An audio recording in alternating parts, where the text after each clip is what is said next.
आज देखते हैं रेलवे और पुलिस लेखपाल जैसे एग्जाम में आने वाले क्वेश्चन हम लोग डिस्कस करेंगे तो बहुत आसान दिखेंगे। जो इम्पोर्टेंट क्वेश्चन है तो बहुत आसान तरीके से सीखेंगे। तो वीडियो अंत तक जरूर देखें। जीव विज्ञान या जंतु विज्ञान के जनक किसे माना जाता है? तो अरस्तु हो जाएगा राइट आंसर। रसायन विज्ञान के जनक किसे माना जाता है? तो लेवोजियर। इतिहास के जनक हेरोडोटस। तो अगला देखेंगे, नेक्स्ट चलेंगे और काफ़ी टॉपिक डिस्कस करेंगे। भूगोल के जनक किसे माना जाता है? तो इराटोस्थेनीज हो जाएगा। इराटोस्थेनीज वेरी वेरी इंपॉर्टेंट, ठीक है ना। चलते हैं नेक्स्ट। आधुनिक भूगोल का जनक किसे माना जाता है? तो अलेक्जेंडर वान हमगोल्ट। चलते हैं नेक्स्ट। ये अर्थशास्त्र जितने भी कितने क्वेश्चन बनते हैं सारे सारे एग्जाम में, कुछ एग्जाम में पूछे गए क्वेश्चन हैं तो हल्के में न लें। अर्थशास्त्र के जनक, इकोनॉमिक्स जनक किसे माना जाता है? तो एडम स्मिथ। अच्छा, वनस्पति शास्त्र के जनक किसे माना जाता है? तो थियोफ्रेस्टस। चलेंगे थियोफ्रेस्टस। अगला चलेंगे, संस्कृत व्याकरण के जनक किसे माना जाता है? तो पाणिनि हो जाएगा। भारतीय पूर्ण जागरण के जनक किसे माना जाता है? तो राजा राम मोहन राय। आयुर्वेद चिकित्सा के जनक किसे माना जाता है? चरक। यूनानी चिकित्सा के विज्ञान के जनक किसे माना जाता है? तो हिप्पोक्रेटस। भारत में नागरिक सेवा के जनक किसे माना जाता है? तो लॉर्ड कॉर्नवालिस। तो हम लोग बात करेंगे नेक्स्ट क्वेश्चन की। तो भारत में आधुनिक शिक्षा के जनक किसे माना जाता है? तो आधुनिक शिक्षा की अगर हम बात करेंगे ना तो श्री चार्ल्स क्रांट ने। अच्छा, देखते हैं परमाणु ऊर्जा के जनक किसे माना जाता है? तो डॉक्टर होमी जहांगीर भाभा। तो समझ में आया होगा।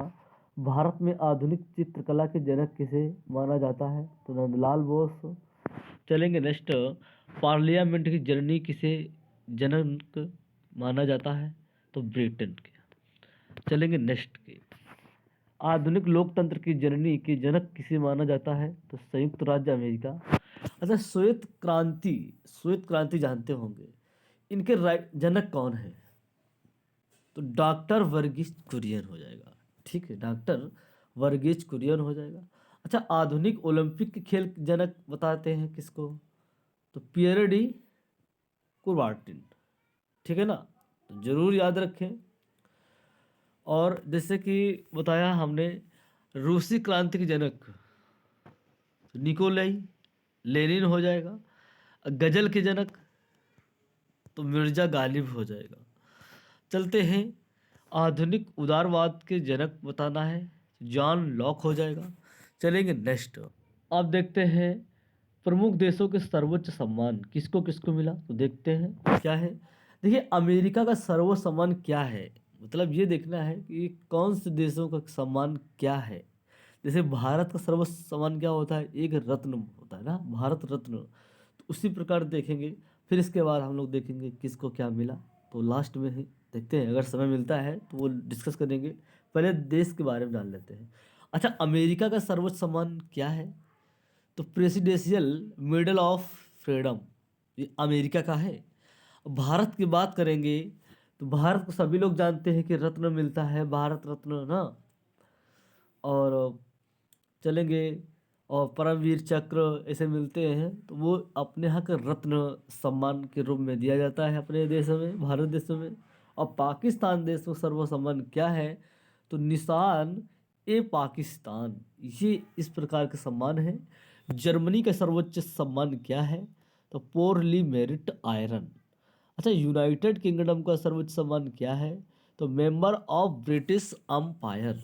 तो चलेंगे, एम्पायर हो जाएगा। जापान का सर्वोच्च सम्मान तो ऑर्डर ऑफ मोलोन मैलो वनाइशन कह सकते हैं, लेकिन आप लोग इतना बड़ा ना याद रखें, तो सिर्फ याद रखें कि ऑर्डर ऑफ, ठीक है ना।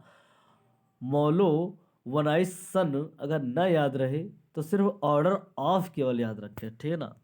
तो कन्फ्यूज़न न लें, सिर्फ कुछ हिस्सा याद रखें तो उससे आप लोगों को मालूम चल जाएगा, ठीक है ना। अच्छा, फ्रांस का हम बात करेंगे, सम्मान क्या है सर्वोच्च सम्मान? तो लेजेंड ऑफ ऑनर हो जाएगा। तो लेजेंड केवल याद रखें, बस उसे मालूम चल जाएगा कि अगर लेजेंड अगर मिल जाएगा तो ऑफ ऑनर जरूर पीछे से आ ही जाएगा, ठीक है ना। तो फ्रांस का लेजेंड हो जाएगा। वियतनाम का सर्वसम्मान क्या है, तो जानेंगे the order of the golden star. Argentina का सर्वसम्मान क्या है, the order of San Martin. सऊदी अरब का सर्वसम्मान। और हाँ, जितने क्वेश्चन एग्जाम में आते हैं, जो जो देशों में मिल चुका है सम्मान, और जो एग्ज़ाम में मतलब आ चुका है, ठीक है ना, जिस देशों के एग्ज़ाम में आ चुके हैं वही हम डिस्कस कर रहे हैं। जैसे कुवैत का सर्वसम्मान क्या है, तो मुबारक अल कबीर पदक। और सऊदी अरब का शाह अब्दुल अजीज पदक। तो 10 ही 11 बस याद करना है। और इसी से इतने से क्वेश्चन एग्जाम में अगर देशों के बारे में पूछेगा, सर्वसम्मान के बारे में, तो इसी क्वेश्चन आएगा केवल। अच्छा, भारत की राजधानी की मुद्रा क्या है, तो नई दिल्ली रुपया। तो ये वाले क्वेश्चन हम लोग लास्ट, चलो कुछ देख लेते हैं, 10-11 क्वेश्चन केवल बस, बाकी लास्ट किसी वीडियो में हम स्पेशल डिस्कस करेंगे। तो भारत की राजधानी मुद्रा क्या है, नई दिल्ली। बांग्लादेश की राजधानी मुद्रा क्या है, ढाका। भूटान की राजधानी मुद्रा क्या है, थिम्पू। नेपाल की राजधानी काठमांडू, रुपया। म्यांमार बर्मा की राजधानी क्या है, मुद्रा क्या है, तो रंगून, कुवैत। अच्छा देखेंगे, चीन की राजधानी की मुद्रा क्या है, बीजिंग है, युआन होते हैं। ऑस्ट्रेलिया की राजधानी एवं मुद्रा क्या है, तो कैनबरा, डॉलर। श्रीलंका की राजधानी मुद्रा क्या है, कोलंबो, रुपया है। ईरान की राजधानी क्या है, तेहरान राजधानी है, और मुद्रा क्या है, रियाल। अच्छा, ईरान की राजधानी की मुद्रा क्या है, तो बगदाद है, दिनार है। लेबनान की राजधानी की मुद्रा क्या है, बेरूत, पाउंड। यमन की राजधानी मुद्रा क्या है, साना, रियाल। थाईलैंड की बात करेंगे तो राजधानी और मुद्रा बैंकॉक है। तो बस इतने क्वेश्चन देखते हैं इसमें, और अलग टॉपिक डिस्कस करते हैं स्पेशल में बनाए। कुछ क्वेश्चन डिस्कस कर लेते हैं। विश्व में परिवहन व्यवस्था। विश्व में सबसे अधिक सड़कों का जाल किस देश में है, संयुक्त अमेरिका में है। और सड़क प्रणाली में भारत विश्व कौन से स्थान है, तीसरा है। विश्व की सबसे लंबी सड़क कौन सी है, ट्रांस कनेडियन राजमार्ग है। सड़कों की दृष्टि से ब्राजील का विश्व में कौन सा स्थान है, चौथा है। विश्व में किस देश का सर्वप्रथम रेल मार्ग का निर्माण हुआ है, ब्रिटेन। विश्व का पहला रेल मार्ग कहाँ बनाया गया, तो उत्तरी पूर्वी इंग्लैंड में कोयला खानों और न्यू कैम्बल के साथ मध्य। अच्छा, एशिया के किस देश में सबसे लंबा रेल मार्ग है, तो चीन है। विश्व की प्रथम रेलगाड़ी कब चली, तो 1825 ईस्वी। विश्व की प्रथम रेल कहाँ से कहाँ तक चली, तो स्टॉकटन से डार्लिंगटन तक, ठीक है ना। विश्व का सबसे लंबा रेल मार्ग ट्रांस साइबेरियन के मार्ग कुल लंबाई कितनी है, तो 9,332 किलोमीटर है। कौन सा ट्रांस महाद्वीपीय रेल मार्ग वैंकूवर को हेलिफैक्स से जोड़ता है, तो कैनेडियन नेशनल रेल मार्ग। तो दोस्तों हम लोग डिस्कस कर रहे हैं, इंपॉर्टेंट क्वेश्चन देखेंगे। अच्छा, ऑस्ट्रेलिया की सबसे लंबा रेल मार्ग ऑस्ट्रेलिया रेल मार्ग किस जोड़ता है, तो सिडनी हो जाएगा, जो कि पर्थ से है, सिडनी को पर्थ से, ठीक है ना। अच्छा, संयुक्त राज्य अमेरिका का सैन फ्रांसिस्को नगर से न्यूयॉर्क तक जाने वाला रेल मार्ग कौन सा है, तो मध्य ट्रांस महाद्वीपीय रेल मार्ग। विश्व में रेल मार्ग की लंबाई सबसे अधिक किस देश में है, तो अमेरिका है। ट्रांस साइबेरियन मार्ग कहाँ से कहाँ तक चला जाता है, तो कहाँ से, लेनिनग्राड से व्लादिवोस्टोक तक। संसार का सबसे व्यस्त महासागरीय मार्ग कौन सा है, तो उत्तरी अटलांटिक समुद्री जलमार्ग। सुएज नहर के निर्माण से पूर्व महत्व जलमार्ग कौन सा था, तो केप समुद्रिक जलमार्ग। सुएज नहर जलमार्ग में जलयानों को पार करने में कितना समय लगता है, 15 घंटे। कौन सा जलमार्ग भूमध्य सागर से फारस की खाड़ी को जोड़ता है, तो सुएज नहर जलमार्ग। तो देखेंगे, लास्ट देख लेते हैं। तो विश्व के एक व्यस्त जलमार्ग है वो कौन सा है, स्थलीय जलमार्ग है, ये जरूर याद रखें। तो उत्तरी अमेरिका का महान झील मार्ग है, ठीक है ना।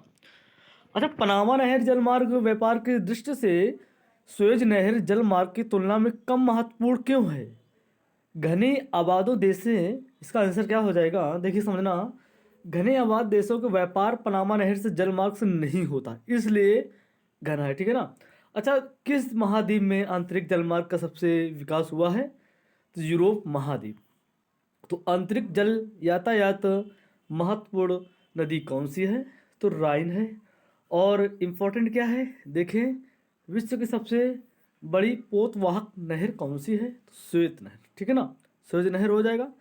तो आज हम लोग इतना ही डिस्कस करते हैं, फिर नेक्स्ट वीडियो में कल मैथ का वीडियो मिलेगा और मैथ पर हम लोग डिस्कस करेंगे जो प्रैक्टिस सीरीज चल रही थी, उससे क्या हम कवर करेंगे।